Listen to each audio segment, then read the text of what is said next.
Man, excited for just sitting down with a man who needs no introduction, an incredibly good-looking guy. I don't know where he got his good looks from, but get to sit down with my dad, Ron Dotzler, the founder of our organization. Good to be with you. It's great to be here, Josh. Always good to be with you. Yeah.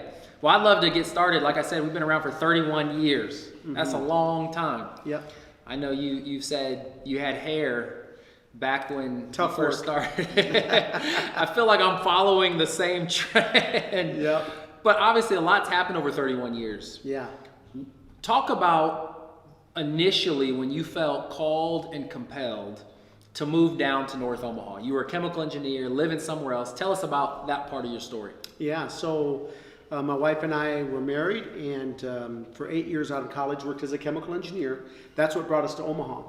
And it was through leadership in Omaha that I began to capture a vision that was greater than my current reality. Yep. I enjoyed being a chemical engineer, but I just knew there was more. I really wanted to make a difference in a more direct way. And so we actually thought we were going to go overseas and do some kind of work. Yep. Long story short, we sold our houses and had to move somewhere. Right. And had 5 little children. You were 2 at the time. Yep. And no one would rent a house to us because they knew we were only going to be there for a short time, and 5 little kids. So long story short, a house became available in North Omaha that we could live in for free if I just fixed it up. My wife and I looked at each other and said, there is absolutely no way. Right. We'd go anywhere but North Omaha. Because we'd heard about North Omaha. We heard about the challenges. And sadly, just didn't have the kind of wherewithal to think that we would want to be a part of that community. Right. But a couple months later, we moved into the community and began a journey of discovering what it was that we should do to really make a difference. Yeah. I mean, you talk about feeling compelled to make a difference. Yeah. You had a great job, lived in a great community, had great relationships with family and friends. I just know that there are so many people in a similar situation. Yep.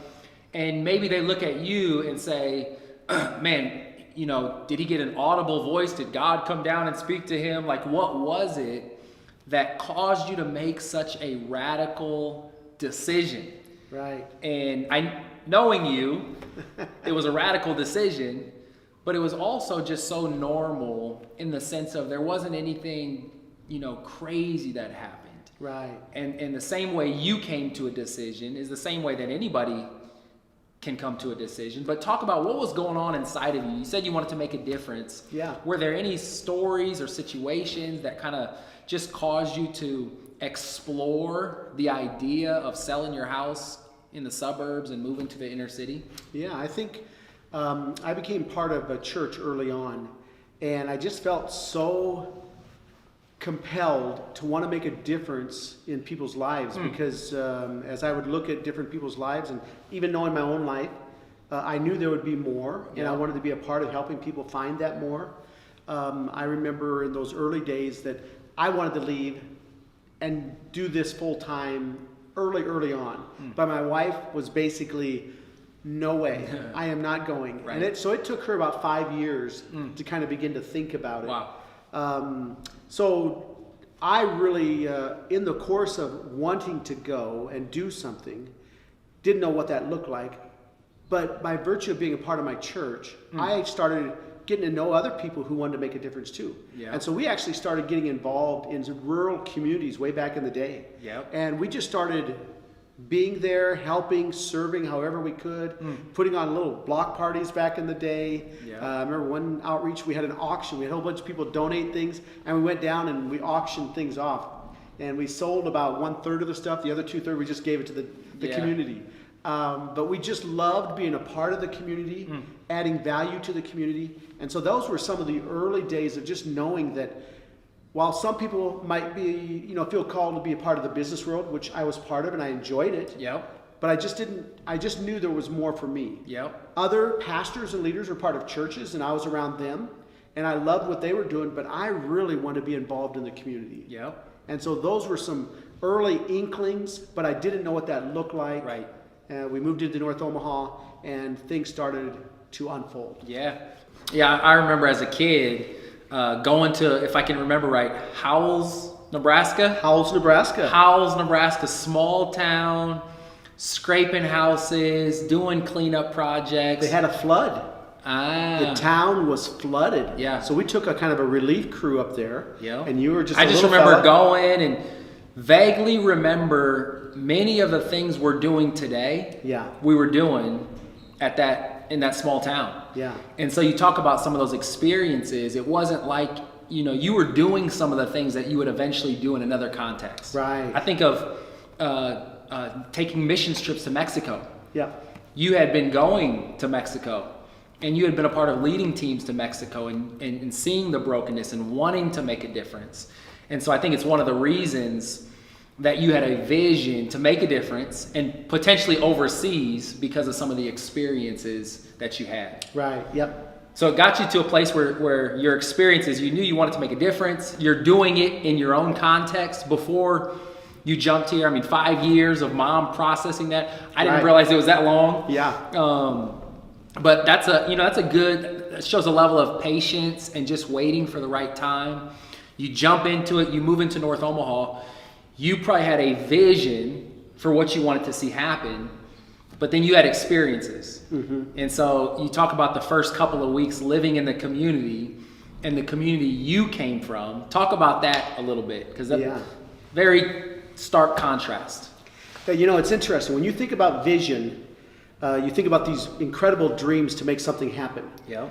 I've discovered that before you ever have a vision, you actually have an unsettling in your heart that happens first. And I was never unsettled about anything. I was living the American dream. I had a good job and good paying job and a great family, and so everything was going well for the first 8 to 10 years working as a chemical engineer. So imagine I move into the community, and all of a sudden I move right in the middle of a community where activity occurs that radically starts to unsettle me. Oh, okay. And so imagine the neighbors next door, major drug dealers. I put the kids down to bed, and I mean, talk about partying all through the night. Directly across the street, another party house. I saw the police visit that house more in 1 week than I'd seen in my entire life. Directly across the street from us, I saw young guys getting ready for their evening festivities by stuffing guns under their car. Next to that, I mean, I can just tell you, neighbor after neighbor, there were activities occurring that was so foreign to me. And I remember one particular time where one gentleman, the girlfriend comes running out of the house screaming. She runs right in front of our house, and she said, "He's going to kill me." And she looks back at the house, and this gentleman comes out of the house with this big knife. And he says, "I am going to kill you." She proceeds to run up. I grab her. We go into the house to protect her. I just saw so many situations where there was a single mother who was working and her kids were not being attended to, or whether there's these young people out with no direction in their life. I began to see brokenness at a level that began to break me. I tell people this all the time. When I moved into the community, if I ever had a vision to transform the brokenness of what I was seeing, the joke was really on me. Because it was that brokenness that broke me. And started giving me a vision for the possibilities of what could happen. Yeah, I mean, I can relate to that. We all have a vision for what we want to see happen, and if we're not careful, we'll come in with our own expectations. And I think that's your journey. That's been my journey now. Even the word passion, it's this idea of what are you willing to suffer for? And really, until you have that deep conviction, you don't know what you're willing to suffer for. And so you come from a all-white rural town in Iowa, population 300. You move into an inner city, predominantly African-American community. You're confronted with crime and violence and chaos. And I've heard you say within the first week or two, you saw more police at the neighbor's house than you had seen in your entire life. Up to that point, I'd never dialed 911. Ever. Never had any reason. If I did, it's because maybe a family member had a car accident or something. I remember the first time I dialed 911, the gunshots, right in my neighborhood. So my world was turned upside down. So you said it started to change you. It started to break you. What were some of the things that you started to notice, and how did that lead to maybe coming up with an idea that we got to create a strategy that actually makes a difference in this community? Yeah. So imagine just in my own little neighborhood, all of this was happening. Right. I felt overwhelmed and unprepared. I oftentimes will tell the story of my neighbor who tried to commit suicide. And I remember standing in front of him as he's telling me how he's going to kill himself. And I'm thinking, oh my goodness, I do not know what to do to help this guy. Right. So early on, there was these overwhelming problems that I knew that I needed to get a whole bunch of other people involved. Right. And that was kind of the impetus of everything that began, was if we could get people that are part of churches, that are part of businesses, that are part of the broader city, if we could get them involved in helping make a difference, we could see real change. And so the whole idea of getting us out of the seats, whether it's our church seats, whether it's our seats in our comfortable houses, whether it's our businesses, if we can get out of the seats and into the streets and really start being active in making a difference, something powerful could happen. That's so good. And I think you've written a book, Out of the Seats into the Streets, your very first book, which is so powerful because, number one, that's what happened to you. Yeah. You went from one community to the next, to another community, to be a part of the solution, and God started to use you in that way. But then also, we believe that people of faith, our faith compels us to take action. Yeah.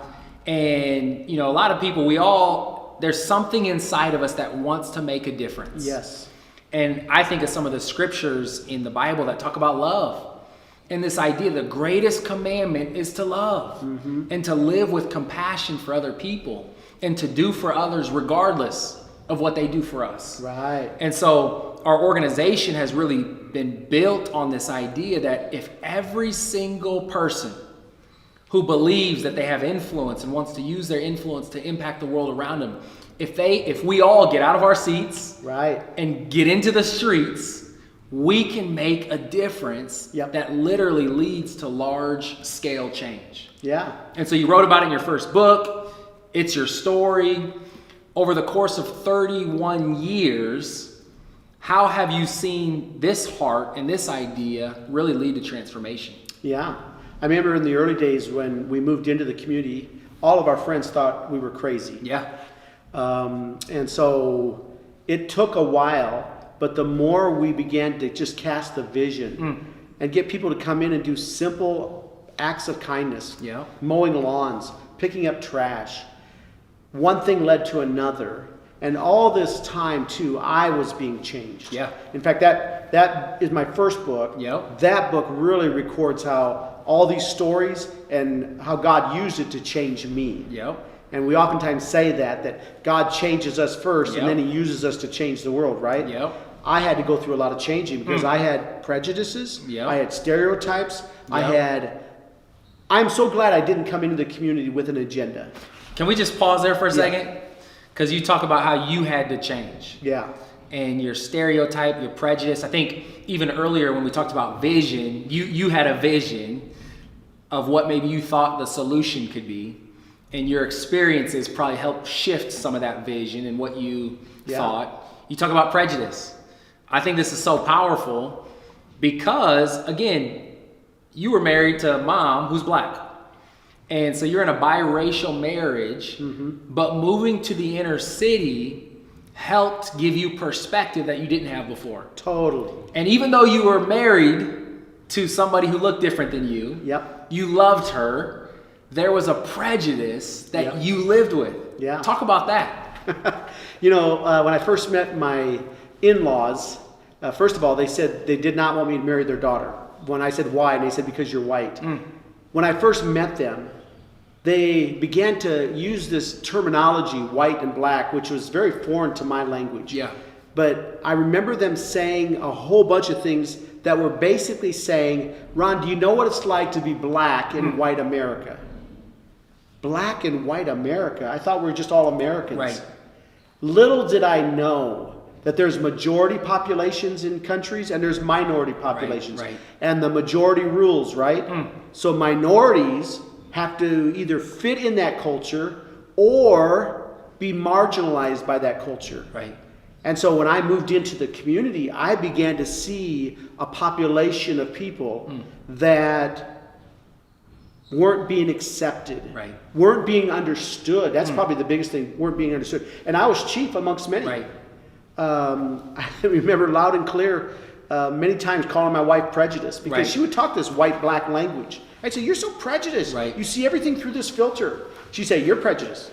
And I'd say, well, tell me how. And she couldn't explain it. And all of a sudden, one day after our first child was born, we're sitting in their car, and I say to her, what a beautiful little girl this is. She's going to grow up to be a godly woman. She'll marry some white guy, not black guy. She'll marry some white guy. And my wife interrupted me and says, not my daughter, she's married a black guy. And I said, you got to be kidding me. And all of a sudden, something inside of me came out. Yeah. My wife cornered me.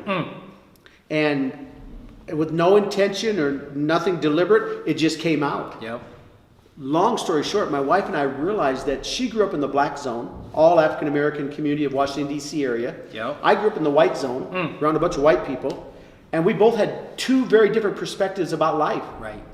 And being confronted by that, we realized that we both have preferences.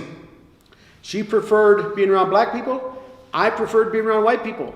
I just wasn't around black people to have those experiences. Right. She wasn't around white people to have those experiences.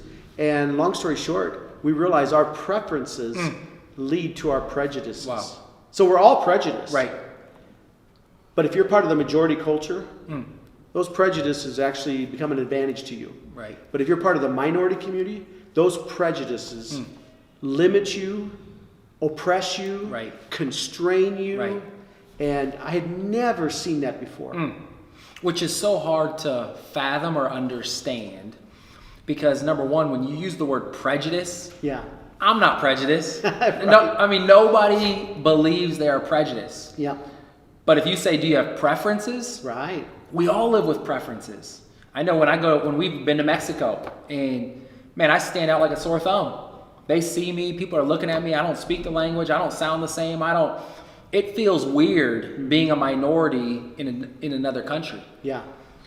In our city, it's the same when you grew up in a certain culture and there's not as many people that look like you or sound like you and talk like you. You know what it feels to be the minority. Yeah. For you, it wasn't until you moved into a predominantly African American community that you started to see, wow, I've been living with a worldview Right. that has been built on preferences in a majority culture. Yep. And it had nothing to do with your heart, your intentions, your desire, but it had everything to do with your experiences. Yeah.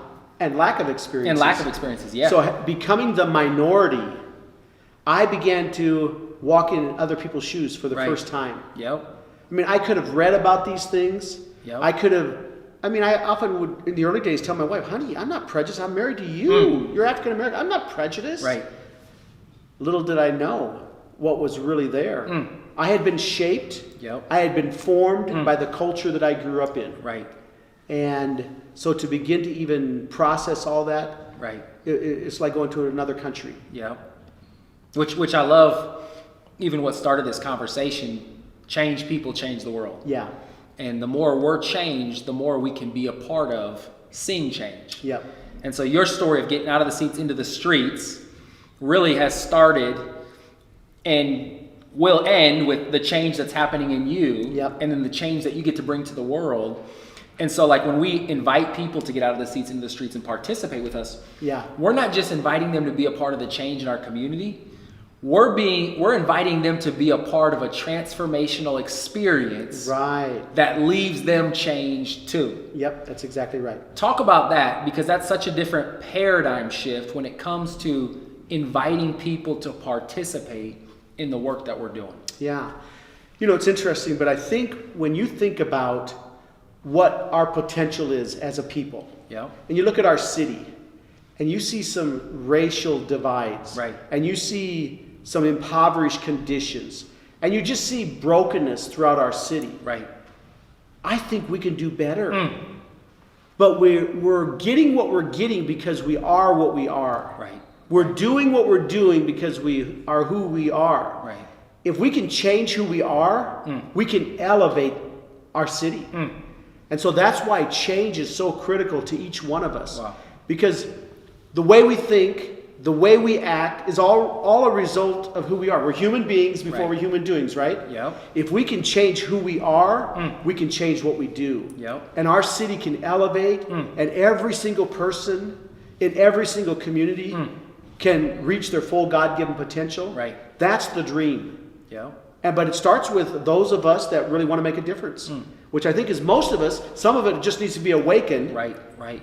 But for those that are listening, if they want to make a difference, I mean, their hearts are in the right place. Then it's a matter of starting to step into some places and say, hey, you know what? I'm the one that needs to change. Right. Because if I change, I'll be able to elevate my game. Right. I'll be able to elevate my city. Right. Powerful. Right. And I think as you're talking, the challenge is that change is not easy. That's right. Like, I mean, to change your diet, to change your habits, to change your... It sounds good, but change requires some pain. Yeah. And getting uncomfortable. Yeah. And going to places in our city that we otherwise wouldn't frequent. Yeah. It requires time and energy and money and investments that maybe stretch me and cause me to feel things that I've been trying to avoid. Yeah. And the result is always powerful, but the process can be painful. Yeah.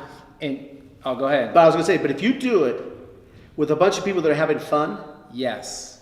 then the burden of it, the duty of it, all of a sudden starts going to the wayside. Yes. And I think that's what's neat about the culture we have here at Abide. Yes. We have so much fun. I mean, I think about the food that we distribute That's good. on Monday nights. Yeah. It is so powerful because we're handing out balloons, we're laughing, Yes. we're high-fiving each other with gloves or elbowing during this pandemic. Yeah. Giving out pizza. Yes, we're giving out boxes of food. Yep. But I mean to say we are lifting people's spirits. Yep. We're being a hope agents in just a fun way. Right. And when you're around that kind of environment, it becomes contagious. Yes. It becomes irresistible. Yes. And guess what? It starts rubbing off. And so the change process can actually work really well if you join with others that are already kind of out there. No, that's a good point. It's amazing what happens when you are in, I always go back to sports and fitness and working out. Yeah. But you're doing a workout class or you're in a community of people who are trying to go after the same goals. It changes the dynamic. Yeah. And so, I mean, I think about you in the early years, you were alone. Yep. People were saying, why are you doing that? People were resistant.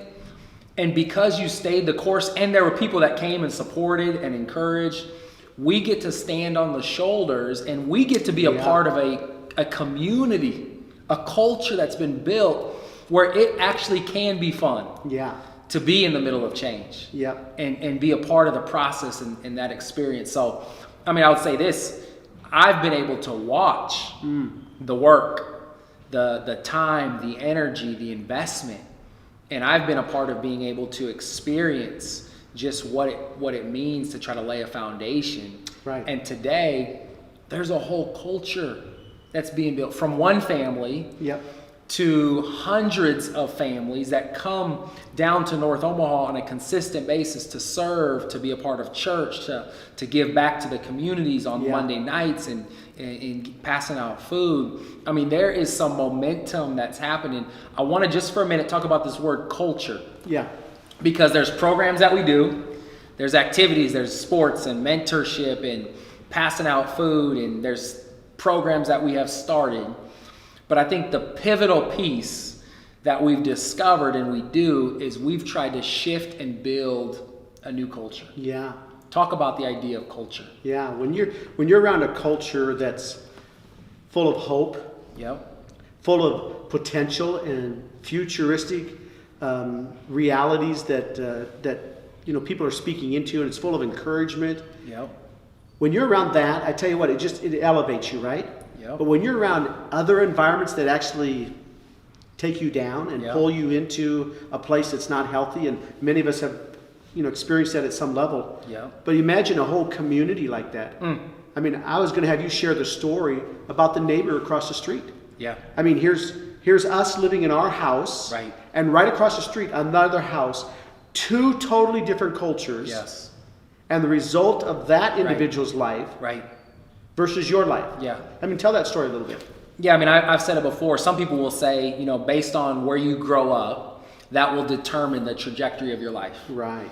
And to some degree, that's true. But I look at my story and the neighborhood we grew up in and the kid across the street.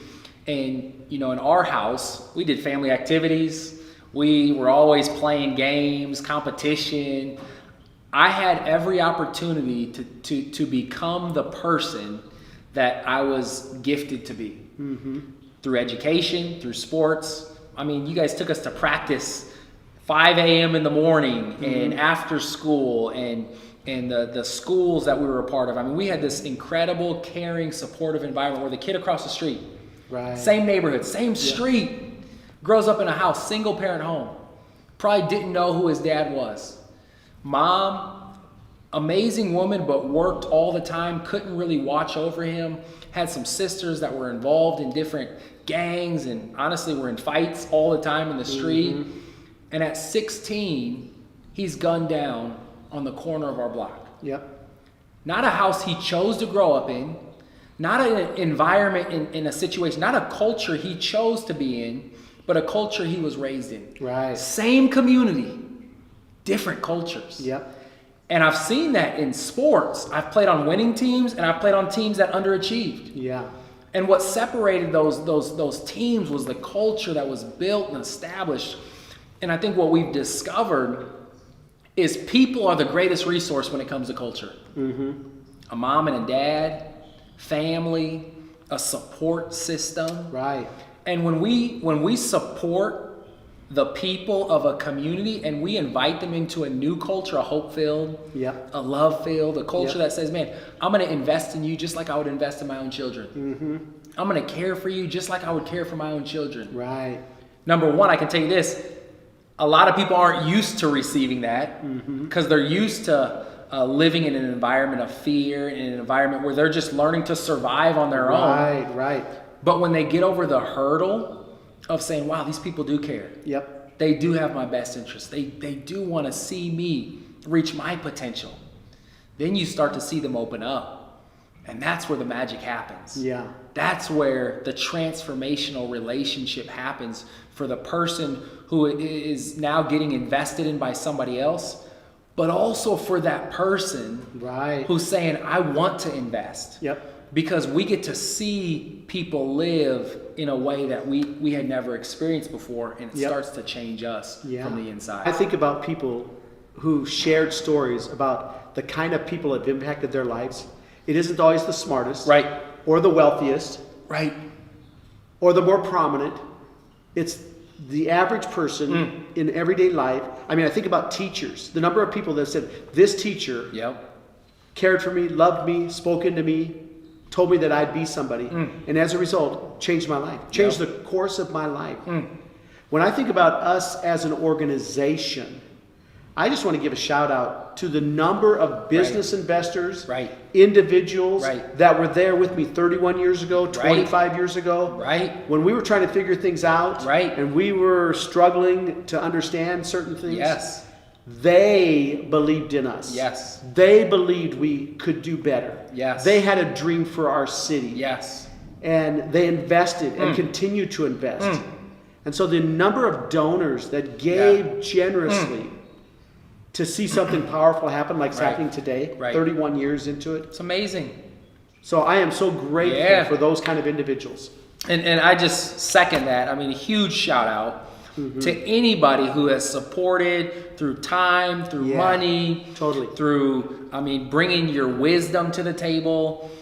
Sometimes people will look at you and say, oh, Ron, you're the hero, or you're the one who made the huge sacrifice. I know firsthand there are so many people that have sacrificed so much for the mission of this organization. And some of them, they're still here. They're still sacrificing. They're still along for the journey. And we would not be here as an organization, and the impact would not be where it is without their investment. So huge shout out to all of you out there listening. You know who you are. Thank you so much. And I'll just say this, That's the heart behind this book, Out of the Seats Yeah. into the Streets. We all have something to give. Yep. We started a podcast this last year called I2, Influence to Impact. Yeah. We believe everyone has God-given influence. Right. And it's not for us, for what we want to do, but it's so that we can impact the world around us. Yeah. And that's really what today's about. That's what our organization's about. We want to invite people to join us in what we're doing. But even if you don't join us, we just know that you're called to make a difference somewhere. Mm-hmm. Yeah. And so like I would say our biggest encouragement is, wow, find out where you have influence and figure out where you're called to use it to impact the world so that our communities can be changed and look different, but also we know that you'll be changed and look different too. Come on. Anything, Dad, you want to add as we get ready to close here? Any other words of encouragement or thoughts that you have as you think about your story and just where we are as an organization? I think the story for me began with this inkling in my heart that I knew I was called to make a difference. I think every single person has that in their heart. Yep. And if you're Good. feeling that nudge, I want to encourage you, take a step. That's good. It's just one step at a time. I mean, I can look here at these 31 years. Yep. We didn't get here overnight. It's Right. one step at a time. Right. And in the course of you taking that step, I'm convinced that God will be with you. He'll speak to you. He'll give you places to connect and make a difference. And one thing will lead to another, and you will elevate your life. And as a result, Come on. elevate our city. Come on. We're better together. Come on. We're better together. Love you. Thanks for taking the time and Thank you. excited to continue to see what God does. Yep. Come on.